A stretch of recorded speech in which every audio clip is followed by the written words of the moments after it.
Hey guys, so I'm going to show you real quick how to set up a nail bar in your back office. Okay, so the first thing you're going to want to do is go to orders and then click nail bar setup. And then you're going to click nail bar party.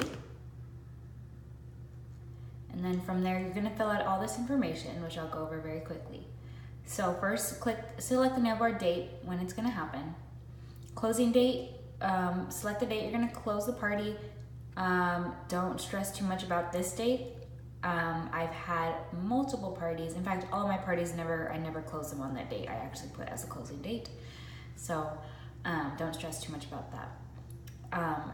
Leave this unchecked. Starting time, ending time, just pick whatever. Show on your site. Make sure this is checked.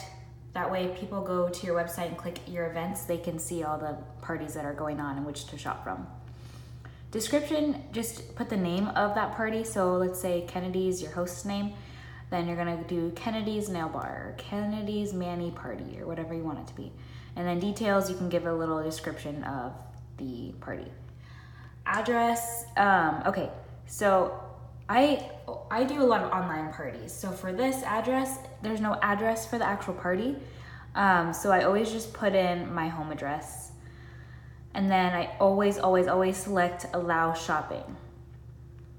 One thing that's gonna populate when you click allow shopping is it's gonna give you 2 tax rates. It's usually always the more expensive tax rate.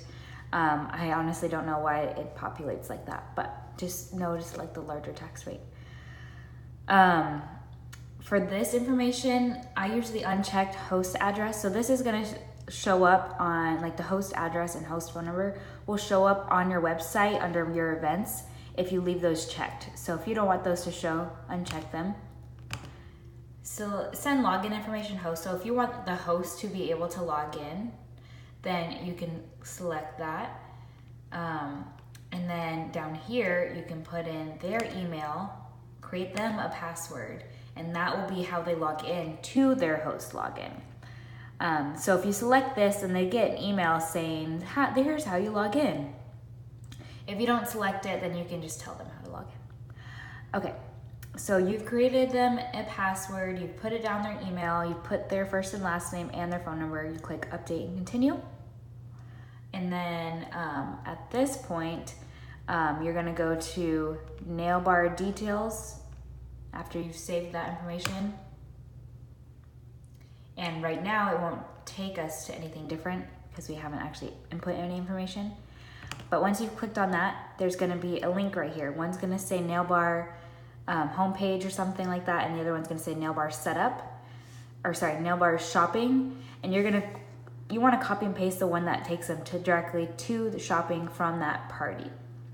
So what I do is I copy and paste the link that is provided up here that says nail bar shopping, and then I go to tinyurl.com and I shorten the URL for that party. That way, if one of the guests for the party says, hey, how do I shop the party? I can just give them the link off the top of my head. Hey, it's tinyurl.com/Kennedy's party. That's it. Anyways, hope this was helpful, and if you guys have any questions, feel free to reach out. Thank you so much.